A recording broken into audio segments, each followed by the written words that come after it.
You're on. Okay.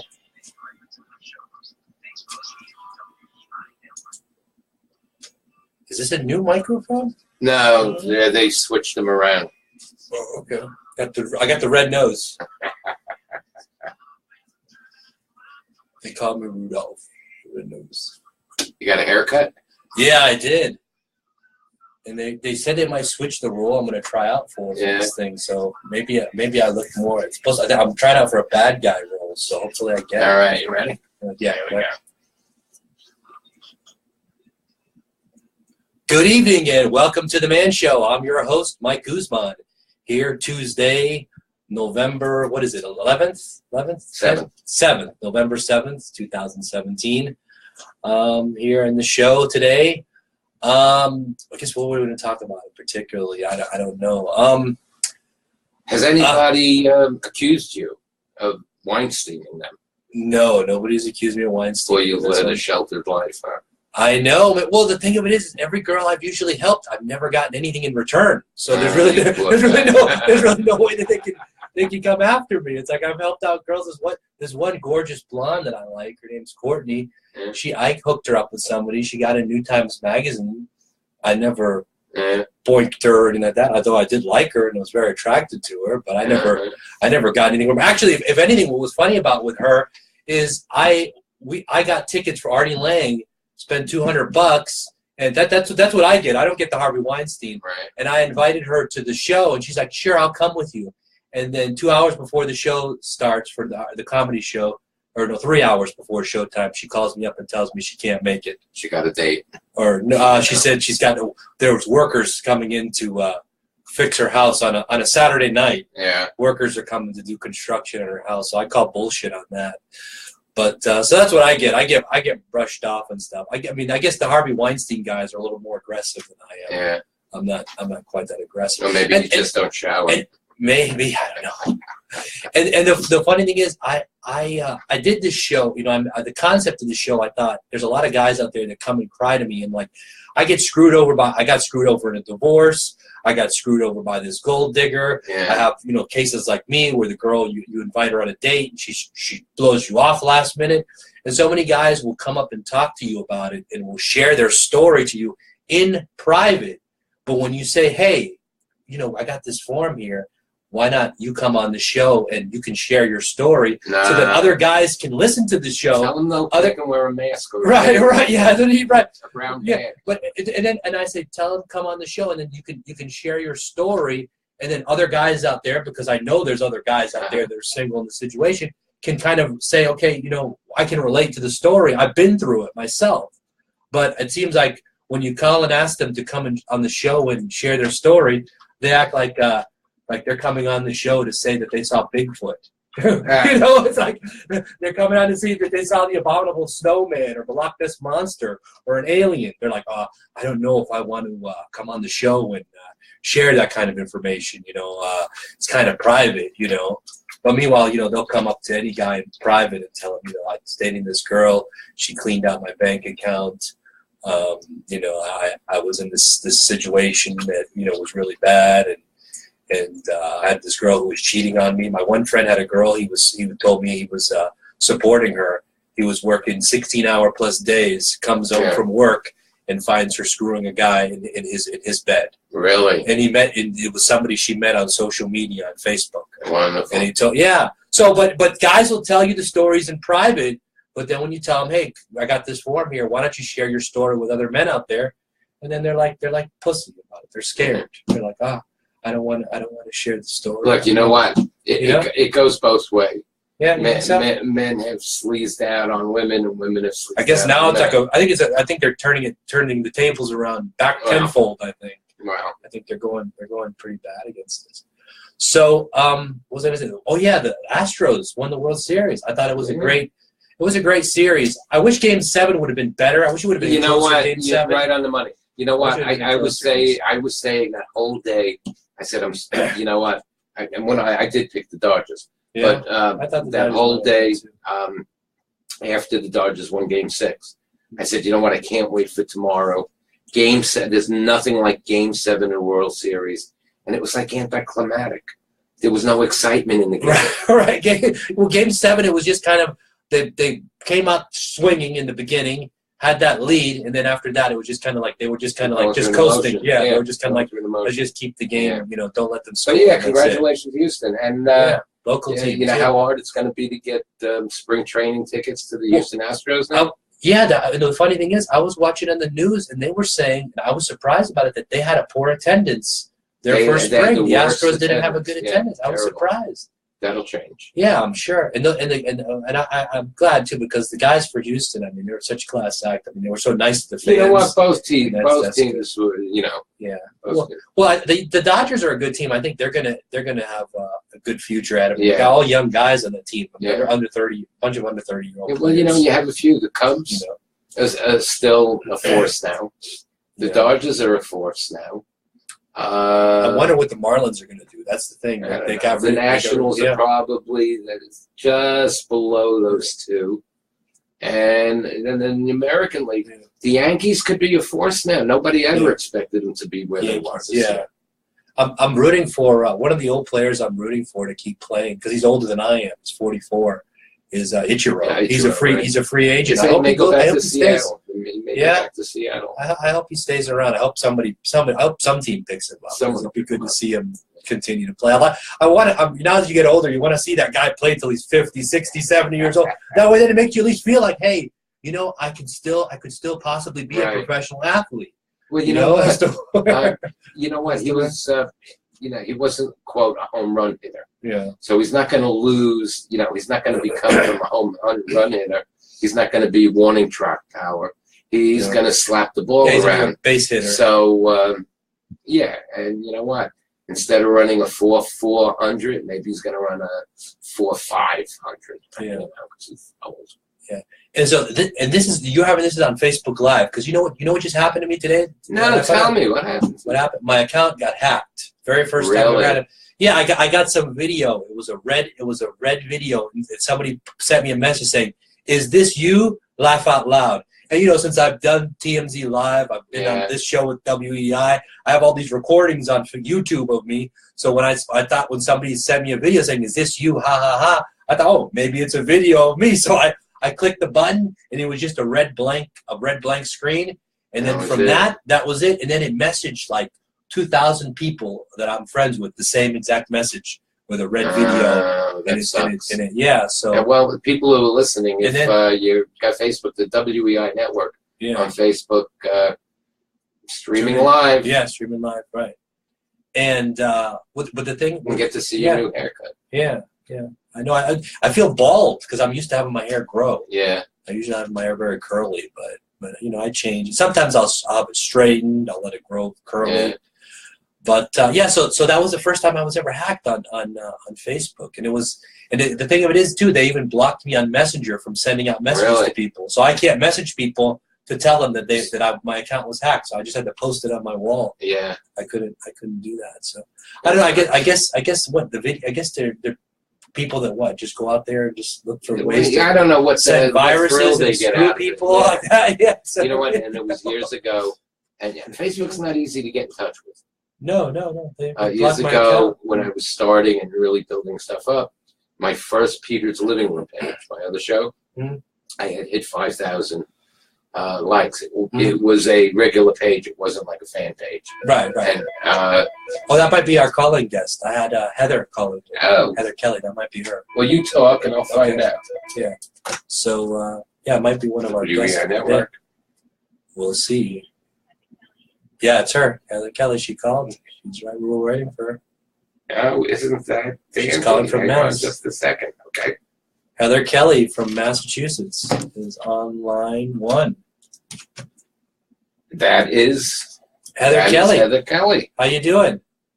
Hi, Mike. How are you doing? Great. She sounds so happy. Yeah, I know. Yes. She's a happy-go-lucky we've got that Boston accent going on up here, and I'm in New Hampshire, but regardless of where I am, you carry it with you. That's it. Yeah. Just don't lose. Pack the cat. My cousin was nominated for an award in broadcasting for sports broadcasting. He was the top 30 for 30 It's a Latino honoring the top 30 influential people in Boston. Oh, so he was, cool. Yeah. He's there are under 30 years old. Latinos in Boston. Maybe. I mean, you know. Maybe that's what it is. Yeah. Is that at the WEI? Yeah, his show. It's for El Mundo. He works for WEI, but it was for El Mundo. Yeah. And I wish I could have went. I went there, but I think it's this week, this Friday. So I just sent him my. I went to a small school in Kansas when I went to college, and I'm talking to this girl that went there. All the guys were like from New York, Boston, Philadelphia. Right. All the female students, the co-eds, were from Nebraska, Colorado, Kansas. So I'm talking to this one girl, and she's asking about my high school, and I said, "Yeah, my graduating class was 1,800 kids." She goes, "Oh my God, blah, blah, blah. And where were you in the 1800s?" I said, kind of in the middle. I was more of a party kid, you know, than studying. And I said, "How about you?" She said, "Oh, I graduated 7th in my class." I said, "Wow, you know, that's pretty impressive. How many were in your class?" 12. Yeah. I graduated in high school 8th in my class out of 108 kids, but I went to college for 13 years, and I have absolutely no idea where I graduated in any of those places. All I know is I went there, I did the work, got the T-shirt, and just started moving with it. She went to college so she could get a T-shirt. 13 years. And did you get an associate's or a bachelor's? She's a lawyer. I have a bachelor's in business. I have a bachelor's in Spanish. I have an advanced degree in accounting. I got a certified public accountant certification and went to Arthur Anderson just before Enron. And then after that, I was practicing public defender for abused and neglected kids for 10 years. And now I am representing people who are on antipsychotic medications in hospitals in Massachusetts. I missed that. You date kids who are on antipsychotics? No. Is that what you said? No. I used to represent kids and their parents who were separated by the Department of Children and Families for abuse for 10 years. And then after that, I made a switch and started representing people who are in Massachusetts hospitals who are on antipsychotic medications, either for psychosis or for Alzheimer's or some sort of a brain deficiency. Got it. Okay. So I got a lot of things going on, but that's my legal practice. All right. You tell about you have your show. She's a boss diva. Oh yeah. She is. Yes.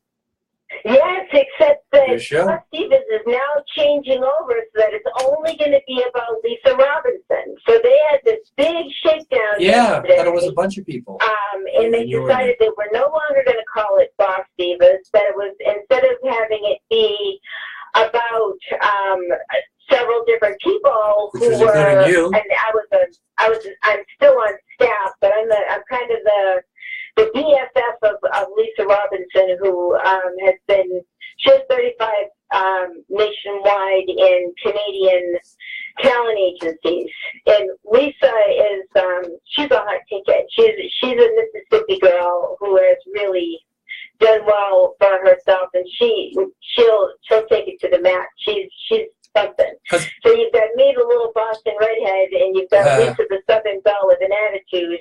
When you get us together and what's her name? you get trouble if you cross us.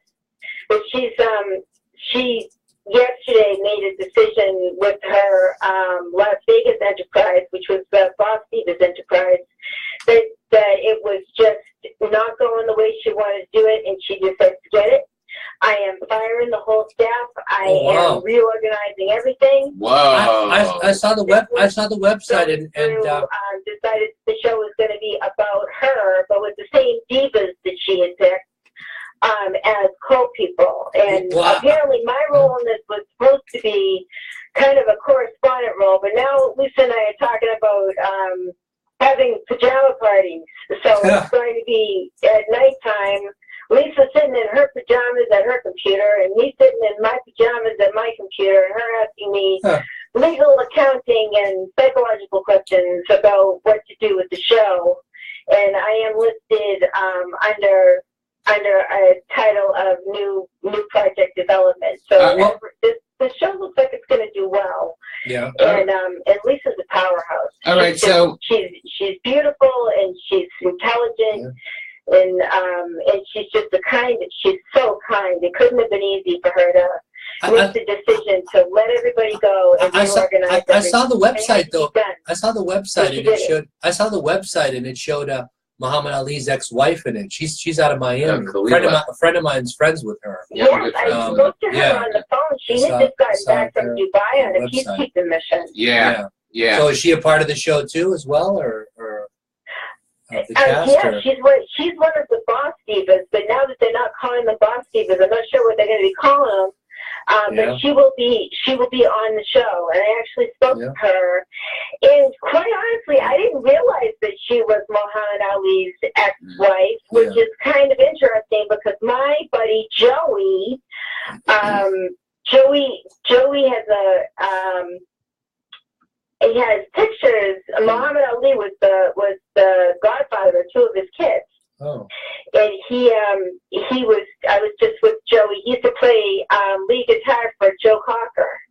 Mm-hmm. So he's got picture albums in his shop. He still plays guitar and gives me lessons every once in a while, and just sits around and gives me referrals from my divorce practice and everything. And he has all sorts of pictures of Muhammad Ali. He used to have Gronk sneakers in his jewelry store, and he just sold Gronk sneakers. And Gronk sneakers were big enough for me to put. I never heard Gronk sneakers. I never heard Gronk sneakers before. So Joey was a very good friend of Muhammad Ali, and then he lost both of them, Muhammad Ali and Joe Cocker, the same year. Hard year for him.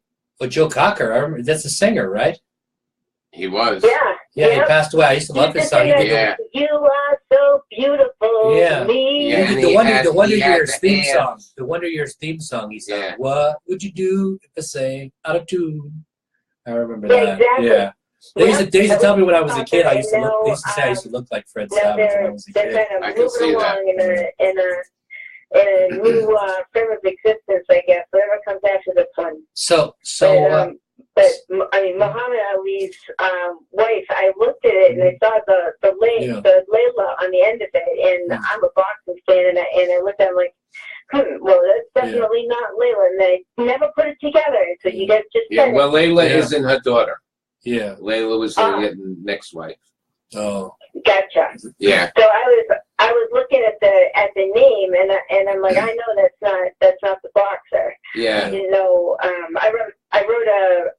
writing a romance novel that takes place in Brazil. It's called Brazilian Body Wax, and I used when I was thinking about how to create this character, I was using Layla Ali as a kind of a vision in my head as to how I was going to create this female boxer. Kelly. So I've got I kind of have a I don't know, fascination with the fact that she can beat the crap out of somebody in the ring and just still look beautiful in the bikini. Yeah.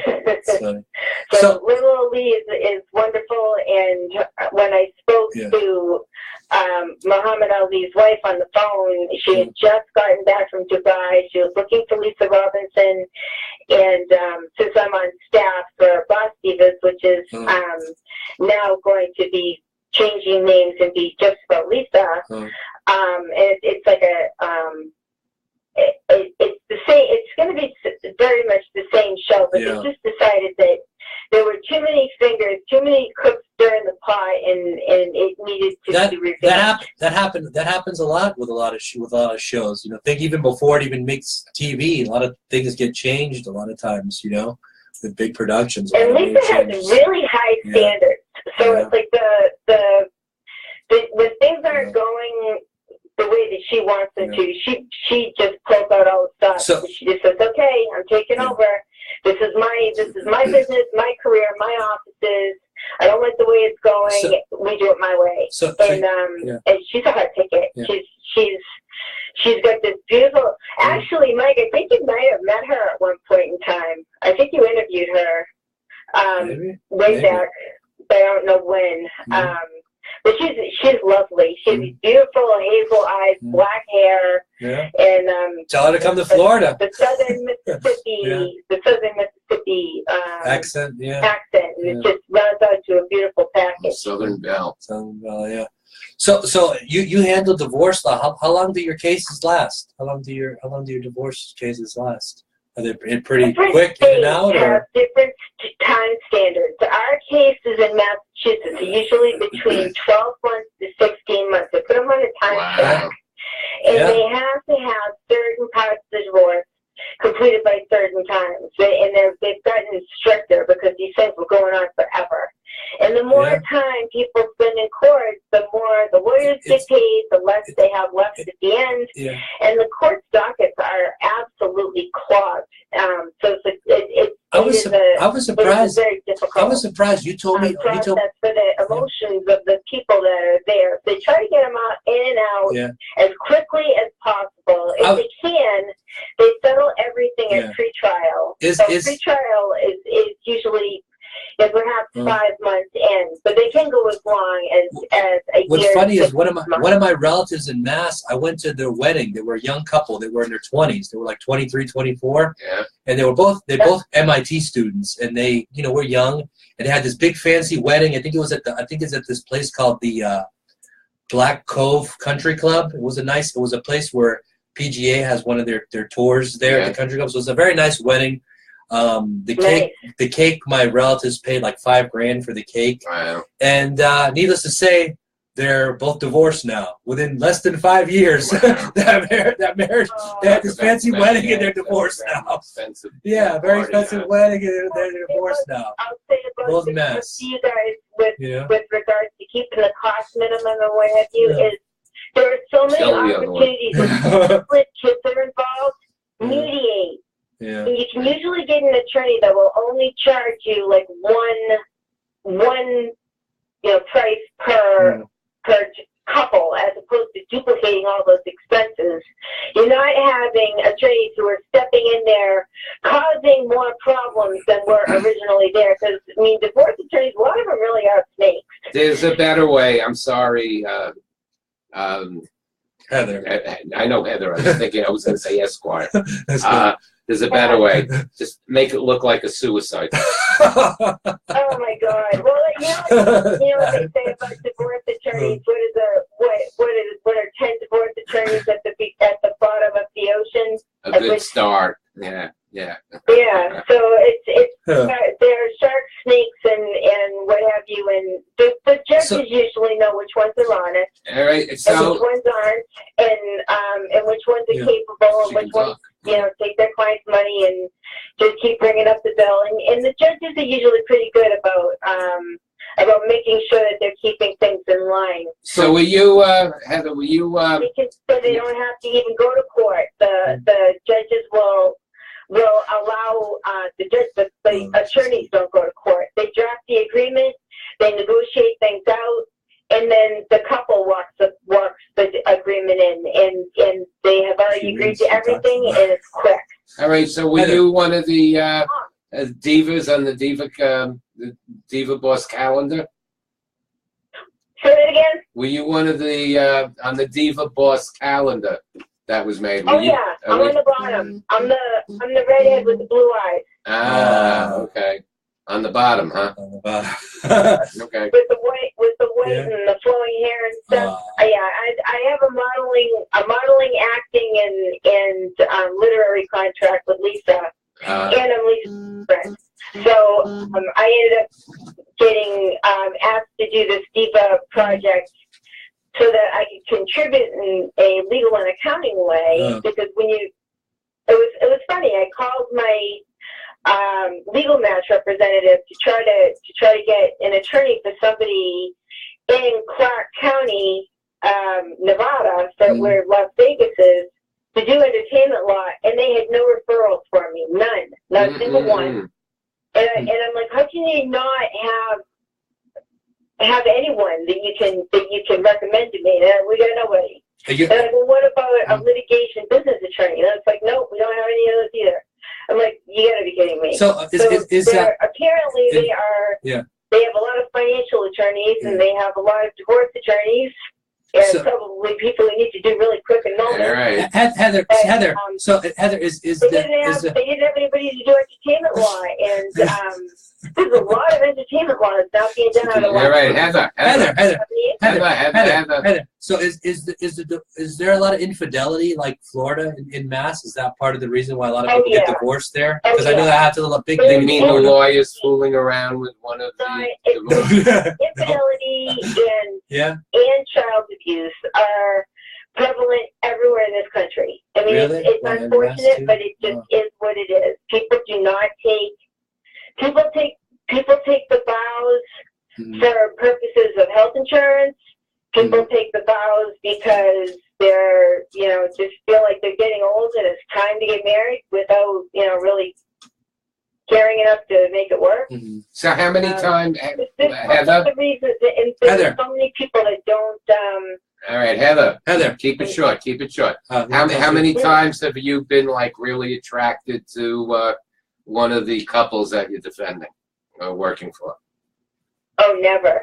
Never? So was? Never? What? I know it happened. But if I didn't say that you did anything. I'm just saying how many times were you like attracted? Like, wow, if he wasn't my client, what I could do with him? None. Never. No, I think she has. Well, how about if she wasn't my client, what I could do with her? No, but I do have some pretty checking. I don't know. In my Heartbeats in the Jungle story about women that have come on to me in locker rooms. So that's not something that I would be surprised about if one of the other attorneys in there, because they are the divorce attorneys, the female attorneys, and the judges. A lot of them are. Have an alternate lifestyle, and it's just completely comfortable. Wow. With just they're power women. So that does happen. That does some of the is what it is. I mean, I'm engaged to be married, so I'm not very interested in my clients. But at the same time, well, you could be doing the vows for insurance. I met somebody who seemed like they were a really, really nice person. Who I met another client, and the other client thought, they were looking for somebody. I wouldn't play matchmaker, but I might get them back-to-back appointments to see if they just bumped into each other. So you're not one of those that are getting married so you could have a good health insurance policy. Oh no, no. I luckily can afford to get health insurance on my own, and I had cancer for a while, and was like kind of out of the legal business, and I was lucky enough to have good doctors, get better, and be able to get back onto track. That's why I made the change from representing kids and parents to doing the representation of people in the mental health arena, along with doing divorces. But having that steady income coming in is key. I mean, it's just in working for the state, working for the federal government, at least as a contractor, if not anything else. At least you're going to get paid eventually. Even if they run out of money, they'll pass a supplemental budget, and you're going to get income coming in. All right. Can I put you on? Can I put you? I'm not going to put you on hold, but put you on hold basically. Because something popped into my head. What? That we had gotten a remark on Facebook last week after your show, and I told you to make sure to look at it. Oh yeah, that was what the hell was that? I was a friend of mine was it was an actual the DP, the director of photography and person who filmed a short we did called Let Me Out. It was based off my friend's story, Ray, who came in last week to the show. And I guess he didn't get the moral of the story when I was talking about it. I said, is that Ray's a Trump supporter. I'm not a Trump supporter. Right. And that I said, but we're still friends even though we don't agree politically. Right. and then I guess he got mad because Ray said he was a Trump supporter, and then he went off and posted a comment about Ray saying Ray was lame and it's a lame show with Ray being a lame guest. Ray was a lame guest, and then he took the video off of YouTube. But I thought it was kind of stupid because I told him I don't support Trump. Ray supports Trump. So why the video had me in it? So why take the video down when it had nothing to do with him politically? Just because we don't agree with politics, you shouldn't have took the video down. And you can put your 2 cents in here, Heather. But you know what? I was with people the other day. You know, the film festival was going on, right? So it was like, what a weekend! It was a fabulous weekend. I went like Thursday, Friday, Saturday, Sunday. And I was talking with somebody that I'm very friendly with, who's a Trump supporter, right? Which I'm not. Right, I'm not a Trump supporter. Right, but you are more like me, kind of middle of the road. Right, you know, right. You agree on some things, some you don't agree on others. Right. And we were saying, you know, it's gotten out of hand. People are losing friendships and relationships because of what's going on. Politically. It's like, you know what? I don't agree with you. You don't agree with me. But we like the same movies. We have a good time. We can drink the same bottle of Jack Daniels. Right, exactly. You know, the politics is just something else. That's right. That's how I feel. It's not worth losing a relationship. Right. It's like me and my friend Ray. I told him we're into comic books. We go see certain movies, and you know, and that's it. So we don't agree on politics, but you know, that's another topic. Yeah. You know, but people, I guess people say. I mean, I think it would be a boring world if everybody agreed on everything. You know, we're all like, this is, you know, it can't be that way. Right. You gotta have an opposing. Yeah. You know? But well, people, I do everything I can to try to stay independent and only think about issues. So I mean, sometimes that aggravates people because when they're staunch on one party or another, and you're an independent, they look at you as if you don't have an opinion. And so my opinions are pretty much based on the golden rule. And if someone is not treating somebody the way that they would like to be treated themselves, then they've got problems with well, that kind of boils down to that. That's like that's all. That's as far as I take politics. That kind of goes to your book. Everything else that you mentioned. Like, let's just. So Heather, that kind of gears towards your book that you were talking about diversity. Kind of politics is almost kind of like diversity to me. I read children's books too. Yeah. And I've got this children's books. That book series that I was about. It's about my long-haired Chihuahua. Who's from Minnesota, not from Mexico. It's called Super Cooper, the Spotted Pup, and he has a friend who's a little baby cow who has spots, and the cow convinces him that he is a cow. And then they meet a fox, and the fox looks like the long-haired Chihuahua. I really don't think that you are a cow of any kind. That could be like the Democrats and the Republicans. They're all the same. They all look different. Right. They're all different. But the things that they can do together, they could never have done apart. Right. So do you do a lot of mediation, or do you have to go to court? I do a lot of court. Yeah. So does the judge? Go to court. It's not just. Yeah. Does the judge? In case I'll go to court for a divorce. Right. And I'll also go in to review an antipsychotic medication plan for somebody who's in a hospital. All right. So when you go to court, does the judge ever say to you, counselor, keep it short? No. No? Not usually. Usually I am so prepared by the time I get to court that I don't have to say very much of anything. They just look at the paperwork. So I guess you wasn't prepared for tonight. And say, and because they already have made their decision. Gotcha. Got it. So I don't have to say a word. Do you handle all types of law or what? Just divorce law and other things. Do you handle anything criminal as well or no? Any ticket law or traffic law or anything like that? I have girlfriends that do criminal law, and I wouldn't touch it with the 10-foot pole, and they wouldn't touch probate, anything in the probate court with the 10-foot pole. It's way too different. When you go to the probate court, there's no juries. The predominant portion of the cases that go in there end up with a continued without a finding and a probation. And with the probate court, it's more money and kids. they're trying to divide asset, money, and figure out what happens to the kids. That's what the gist is. So they're completely different animals. Yeah. Aren't they changing the laws with the 401ks? Aren't they doing away with it or something? I'm a former stockbroker. Yeah. That used to be something part of my exam for this being the Series 7. Are they doing away with that? I thought I heard something was happening with the 401ks. Right now, I'm not practicing as a CPA, so I'm not sure. They've been making so many changes lately that I bought a package to go through about 5,000 pages of information to update my CPA so that I can start practicing again. Wow. The only thing that I practice right now with my CPA is completing bankruptcy petitions for the bankruptcy court and just looking at the stuff that I need to do for my own divorce clients. Other than that, right now, they still have quadros. I don't think I would ever want to marry a divorce lawyer. Mm-hmm. But the laws are changing all the time. Yeah. And when it comes to pension plans and what have you, that's when things get sticky. Yeah. The easiest, because you've got to value them. The easiest way to do it is just his and hers.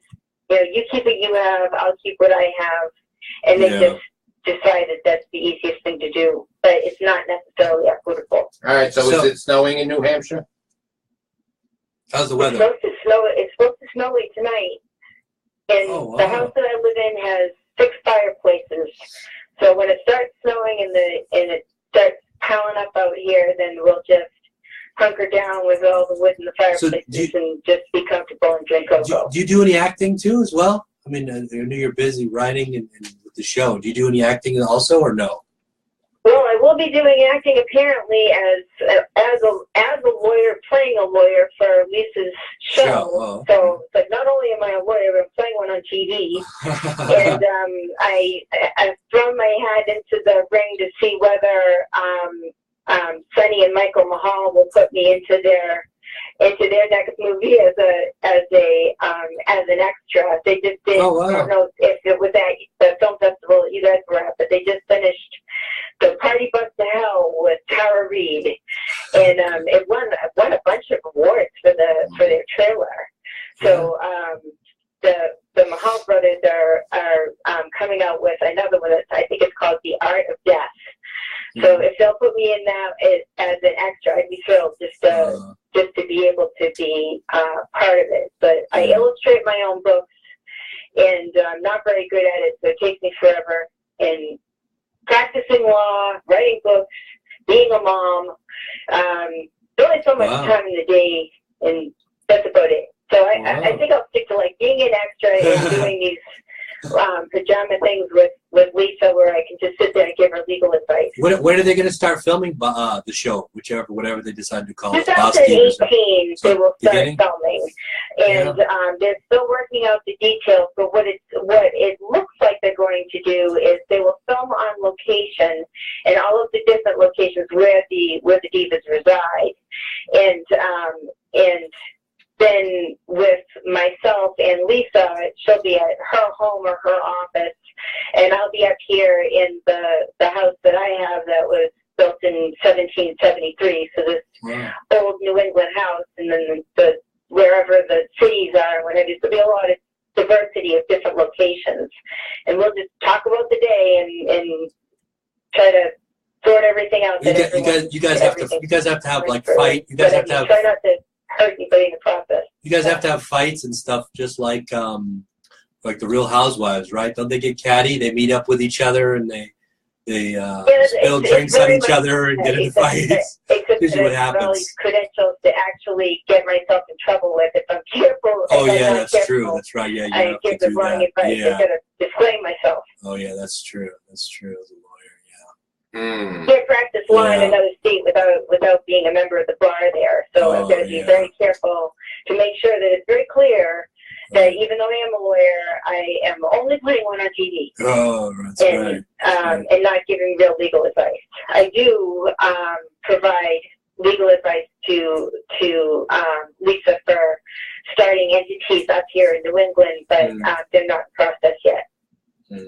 All right, so what did you get dressed up for in Halloween? What was that about? Just Halloween? Yeah. What did you dress up as? Oh, wow. I went as a Katy. I'm not sure. I think the pictures are on Facebook.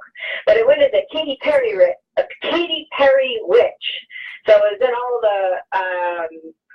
the tiger skin type stuff with a leopard witch hat and the long gloves, and I had fun. It was fun. We went to Salem with all the freaky people. Oh, all right. That's the way to do it. Yeah, definitely. So is that like normal clothes for you, or do you have to buy a costume? Oh no, that was a costume. Although I have in past years gone as vampires or witches or what have you, and I have gone to court or gone to the office in my costume. That's funny. And no one has given it a second thought. So sometimes it happens. That's very funny. So you gotta have fun in life. If you don't have fun in life, without a doubt, it's not worth the ride. That's true. So the books are already out there. The books that you've published already. The Super Cooper, the Spotted Pup is available in an e-format on Amazon, and we're going to try to get the regular paper format book of it done by Christmas as well, because Amazon will sell one ebook and one physical book as a package together. And I have coloring pages and stuff for the kids. So there's a mouse that his name is Archie. It's Cheese Mouse. So names are Mozzarella and Gouda Cheese Mouse, and a little brother whose name is Blue Cheese Mouse, and he's a real stinker. But these mice are hidden in the pictures. So the parents have a great time going through the story and then looking for the mouse hiding in the backpack or hiding in the blankets or what have you. So they're available for download to Kindle, and then we're doing what we can to try to get the other stuff out. And then I've got some, packages that I was putting together that actually have the dog's footprints on them. And the dog was not happy when I was making him put his little paw in the ink. And you used your dog? You used your dog? Yeah. Oh, that's funny. Yeah, I have a long-haired Chihuahua. He's not a little tiny thing. He thinks he's a pit bull and a Chihuahua.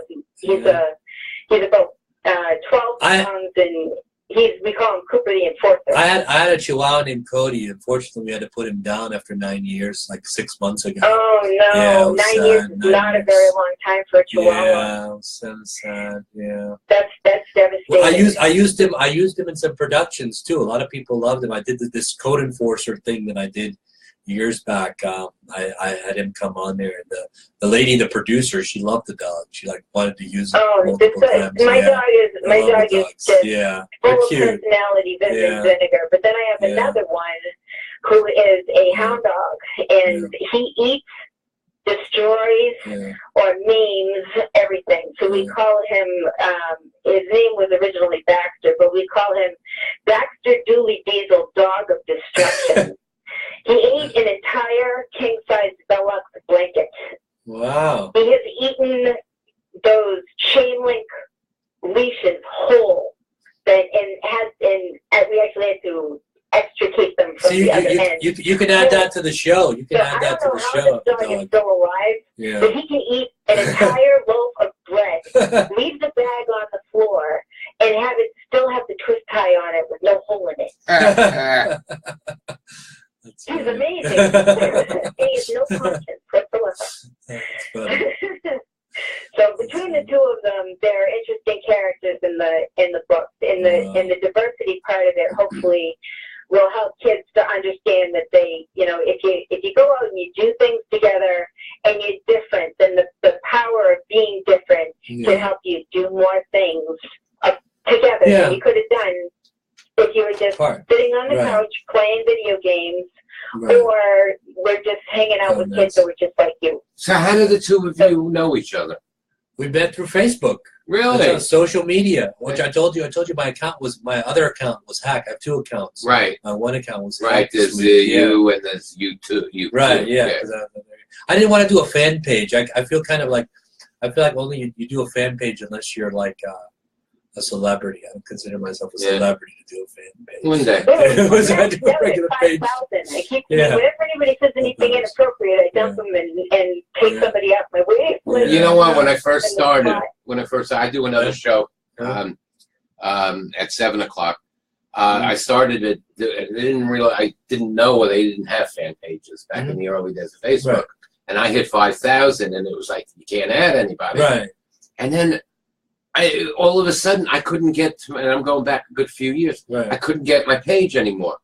And Facebook isn't easy to get in touch with. No. And I get back from them that I have to prove that I'm a real person. Well, what the hell do you mean I have to look like I'm a real person? Right. Anyway, it took 3 weeks.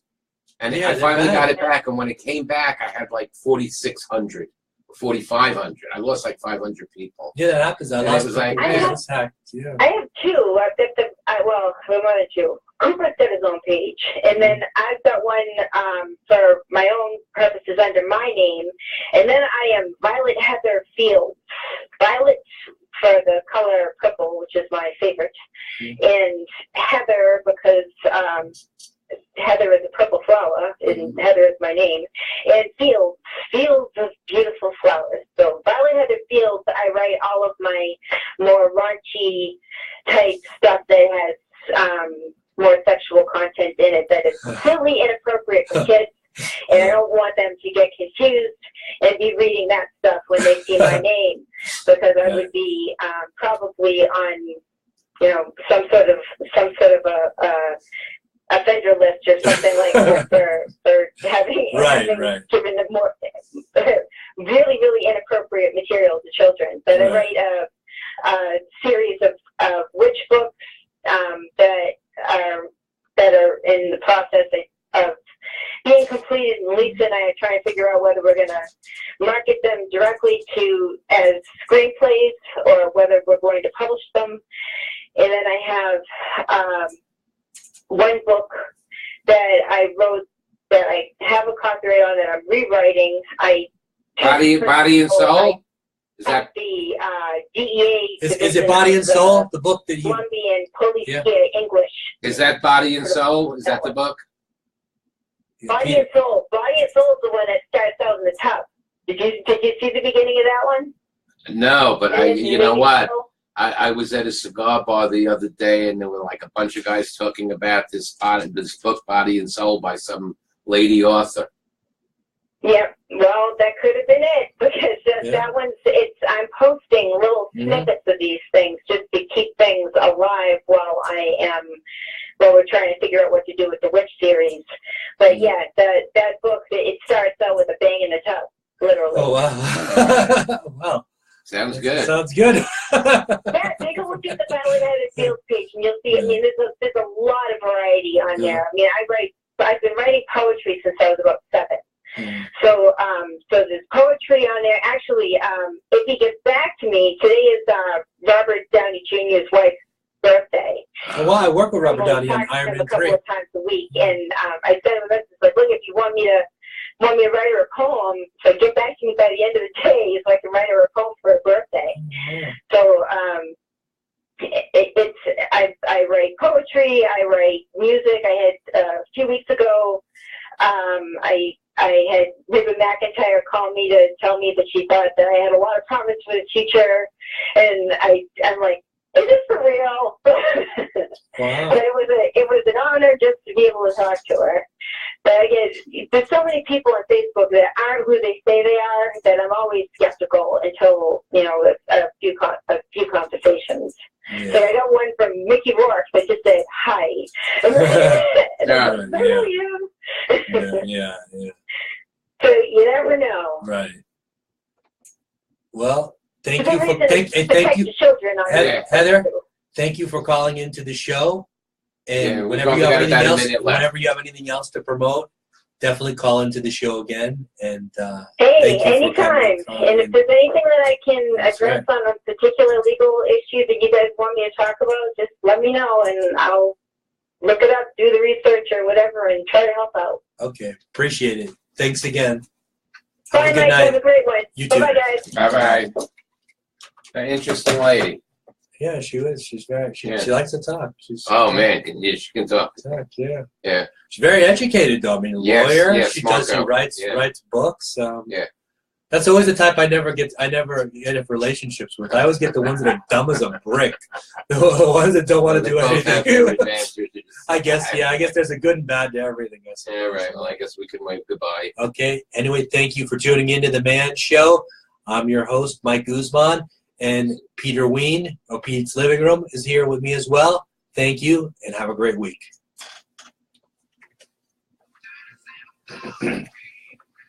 Wow, man, that was cool. Went by quick, huh? I guess you too. She spoke up.